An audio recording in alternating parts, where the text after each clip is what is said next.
I'm not sure how well this is going to record. I don't usually record with this phone for videos. Turn right, then keep left. And it's going to be problematic. I got the navigation set in there. But I'm running for president. Diego Poston, aka Diego DonJuan. My first and middle name, and that's the YouTube channel I use the most. This channel is very different from my other YouTube channel. My other YouTube channel is 20 years old, and I've been an activist on that channel for a long time. And that channel's all over the place. I've tried comedy there. I've tried a couple of podcasts there over the years. I've invented new types of media. Again, the channel's 20 years old. So there's a lot of things that I did on that channel and other channels that nobody ever tried before on YouTube, and other people run with it. And who knows, maybe somebody even run with this running for president thing on YouTube. You know, we all want money out of politics, but how is it going to happen? Me, I'm broke right now. I'm actually homeless. I live in a homeless shelter, and I'm selling this truck. $28,000, 2021 Tacoma Black Package SR5, full cab. I've done plenty of Ubers back here, but my seats look brand new. I always got seat covers on. The interior looks new. Entertainment center, big screen. This is a really good package. It's the black package. But anyway, like I say, we're not here to talk about that.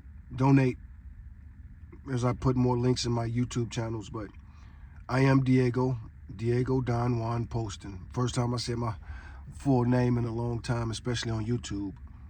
But it's my full government name. And I'm going to give a speech. This is the first time I actually wrote a presidential speech. But this is good. It doesn't reflect my whole platform, especially, you know, we're not even going to touch foreign policy right now. This is completely domestic speech. But evolve or dissolve is how we start.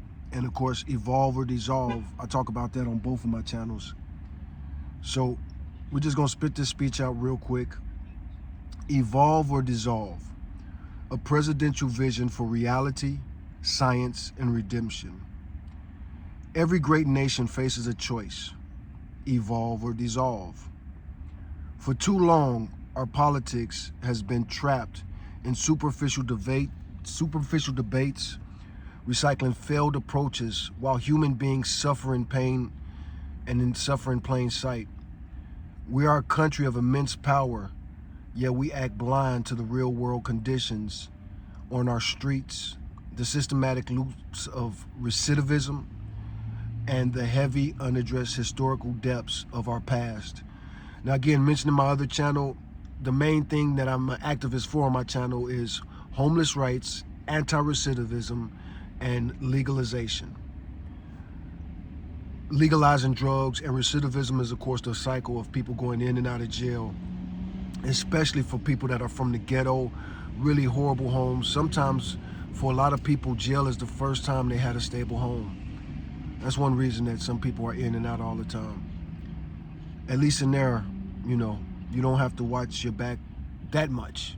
You gotta watch your back, but, you know, all you got to do is protect your mattress and your tray and your body.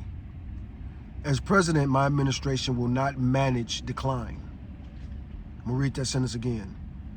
As president, my administration will not manage decline. That's all that all presidents have done.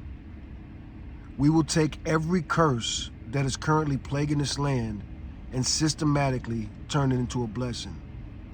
We will govern with unmatched clarity, unyielding compassion, and a commitment to being the most scientific administration in history. That ain't gonna be hard at all. Pillar one of my platform for this domestic policy, the science-first executive. For generations, we have relied on ideological guesswork while real-world problems compound. That ends now. That ends with me. Empirical governance. We will treat social challenges from homelessness and addiction to economic stagnation not as moral failures to be punished, but as complex structural, biological, and psychological equations to be solved. 100%. ending the noise. We will cut through partisan dogma and look strictly at what works, demanding measurable data, transparent studies, and scalable solutions for every dollar spent.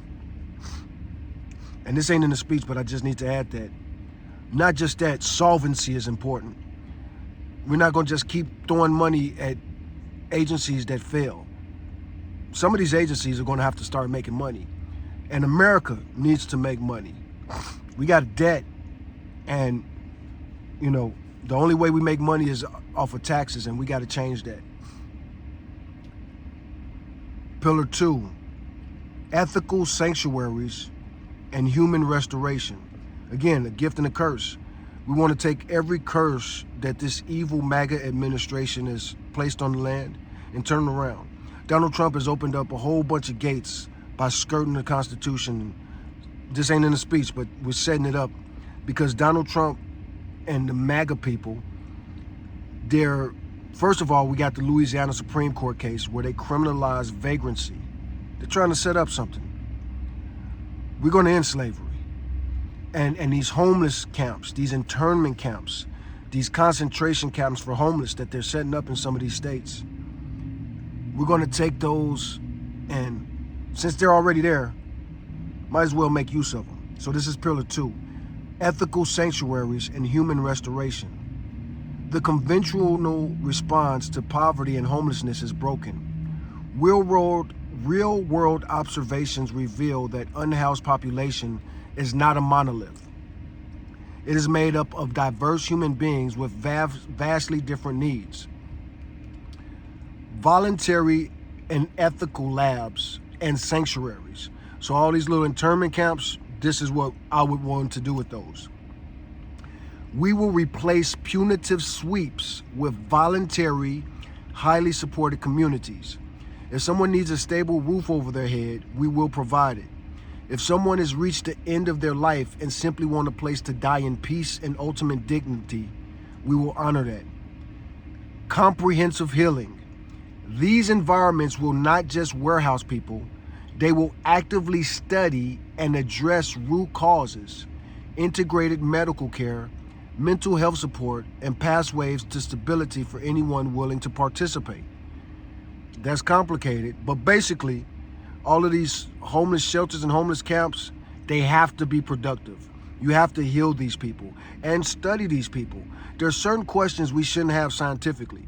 What diet is the best? What do we evolve from? Should we be omnivores? Is vegetarianism really healthy? There's so many people that, I live in a shelter now. I live at the Arch downtown Austin. And I've been homeless most of my life, and I've been a homeless activist most of my life. And I've been working homeless. So people who sleep in vehicles, shower in gyms, a lot of us, we live really crazy lives. Transient workers, that's really the homeless group that I belong to and that I'm used to and I know about. But now standing in this shelter, I'm seeing veterans who are, so many people there are missing limbs. A lot of drug users and drug addicts. In my world, I'm a legalization activist. That means marijuana particularly and specifically. But now I'm around people who use very different drugs. A person who loves meth, and what's new and not so new, but there's always been a drug class here in America that just want to get high. They pop pills, they sip lean, they do all the above. They might have a red line here like no heroin or something like that.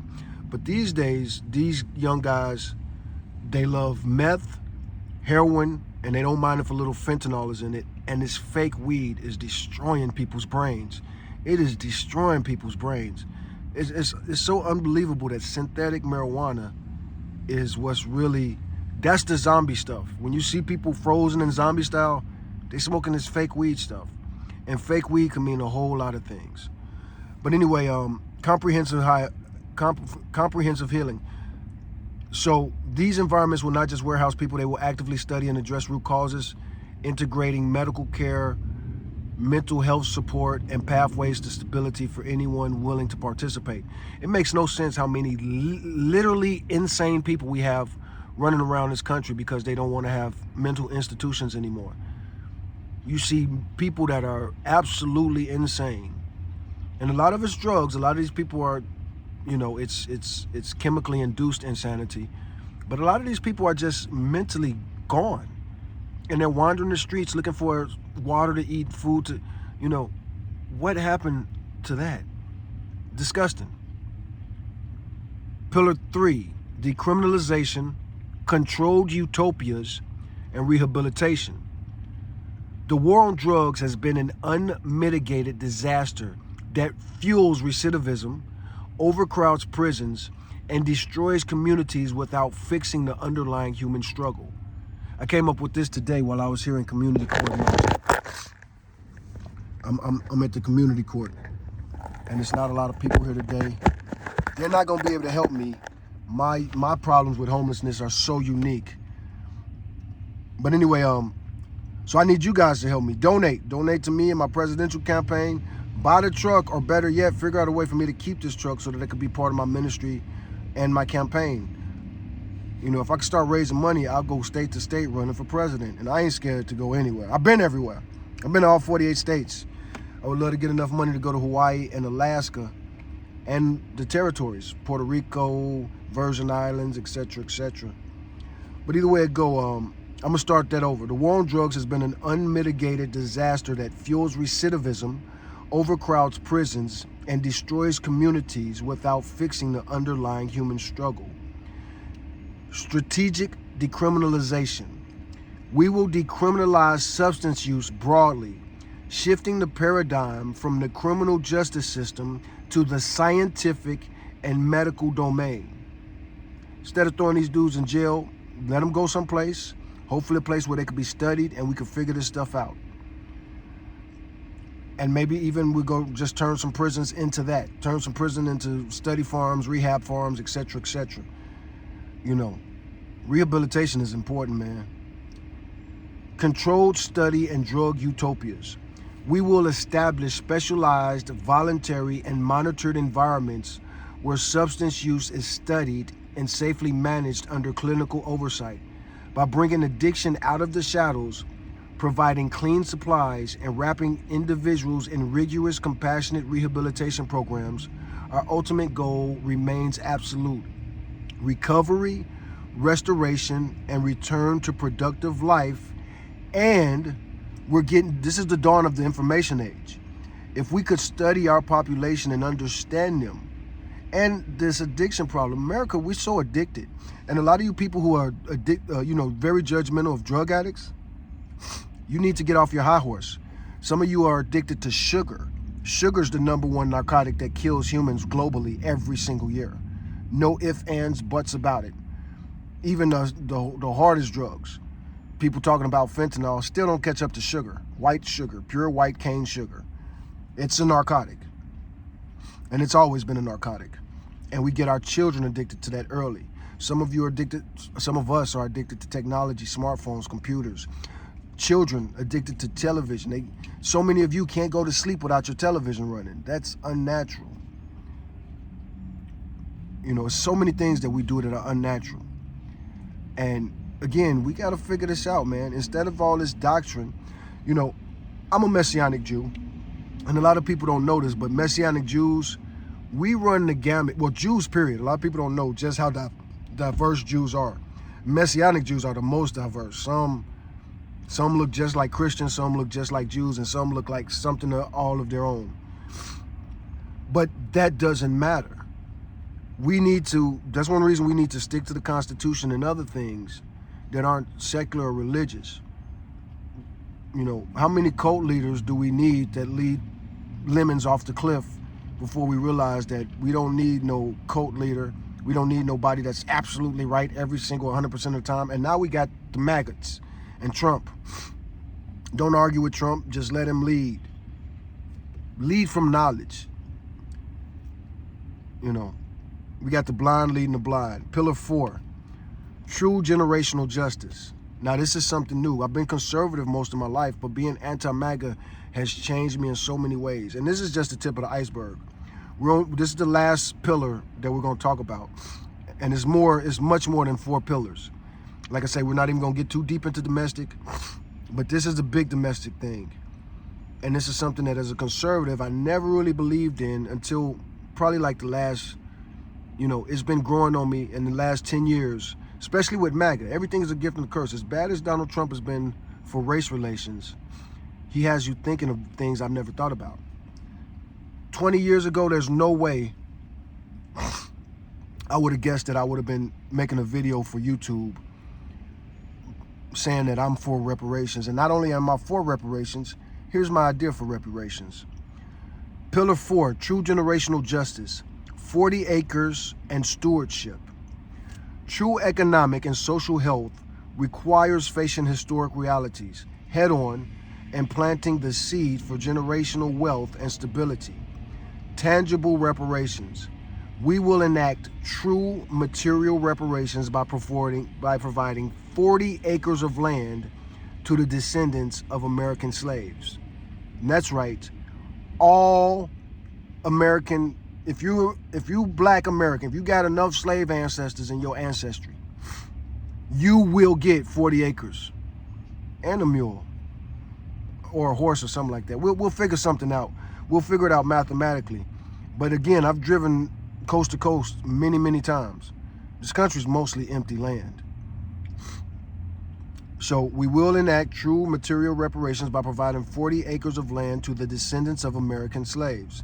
And again, I did say American slaves, so it won't just be a racial thing, but of course, black Americans will benefit from this the most because slavery was so racial.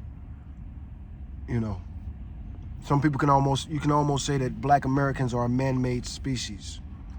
And I said almost because God is the creator. Anyway, I'm not trying to get too religion, but let's keep this respectful. Incentivize stewardship. These land grants will not be passive gifts. They will be structurally tied to productivity, agricultural or cultural, commercial enterprise, and community altruism. Maybe. Again, this is something that needs to be workshopped. We still need to do a lot of ancestry research. We got to look at what lands are available. We got to look at a lot of stuff. And we got to make sure that black people aren't scammed. And the country isn't scammed. So these land grants will not be passive gifts. And they still won't be passive gifts either way you look at it. They will be structurally tied to productivity, agricultural and commercial enterprise, and community altruism. If you're getting this free land, you can't just be trying to be an evil capitalist. This is about repairing damaged communities, hurt communities, fixing problems. We will turn historical debt into a launch pad for a national renewal, transforming land into an engine of cooperative wealth and mutual uplift. And again, fix America. Make America greater than anybody imagined it could be. Compassionate conservatism. The path forward. Life is a delicate balance of gifts and curses. Every hardship this nation has endured, from historical atrocities to modern social decay, it contains the raw materials for profound breakthrough. If we only have the courage to face reality without blinders. This platform is for the realist, the pragmatist, and anyone who believes that a compassionate conservative future must be rooted in uncompromised truth, rigorous science, and radical human dignity. And there's many more plans. I've talked about this in other videos. Terraforming America, working with our deserts, solar panels in our deserts, and this could be tied with the reparations too. If you want desert land, we're gonna figure out some stuff with solar panels. Farming, repairing so many things that America damaged, our filthy waterways, our dirty skies. The greatest agricultural scientist, in my opinion, is of course George Washington Carver.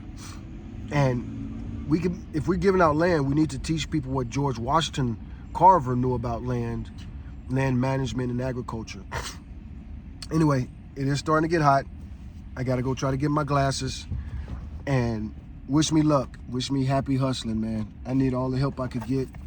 And we will do a Fighting Idiocracy podcast on the other channel soon, talking about what life in the arts is like. Peace out.